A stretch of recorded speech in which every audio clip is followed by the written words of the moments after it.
Business leaders meeting under the Kenya Private Sector Alliance umbrella are optimistic that Kenya will hit a 6% target in GDP growth even as key reforms take root. On this week's edition of Transformers, KTN's Aby Agina takes a look at what business developments have been achieved and what this could mean for the economy.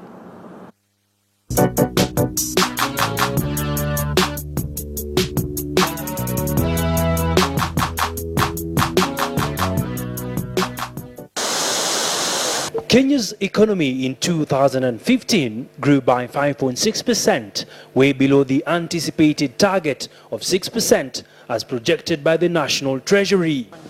This was occasioned by a slowdown in the tourism sector and a dip in rainfall patterns which affected agricultural output. While meeting at the 6th Presidential Roundtable organized by the Kenya Private Sector Alliance, business leaders exuded confidence of a rebounding of the economy thanks to ongoing business reforms. Every 5 years GDP goes to zero. We want a GDP growth of 6% in 2017. Another concern, Your Excellency, of the private tax sector is the constant delay of executing projects. Top among the business reforms is new business laws such as the Companies Act, the Insolvency Act, which herald a new dawn for the corporate sector. Let's just follow laid down procedure and we will engage very well and the country will move on.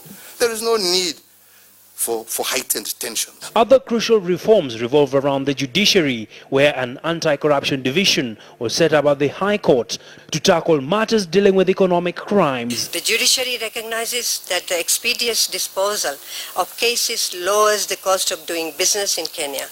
One important measure being undertaken on a pilot basis in this regard is the Court Annex Mediation Project. A recent World Bank survey ranked Kenya position 108 out of 189 countries globally, compared to 136 last year, making it the third most improved economy. It's good to say that government must take the lead, and we are prepared to do so. Take the lead in the Buy Kenya, Build Kenya campaign. But we also argued that there is also a role for the private sector to also buy and build Kenya.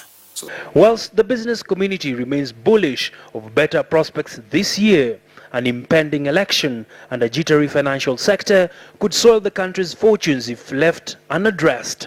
Politics is too important to be left to politicians.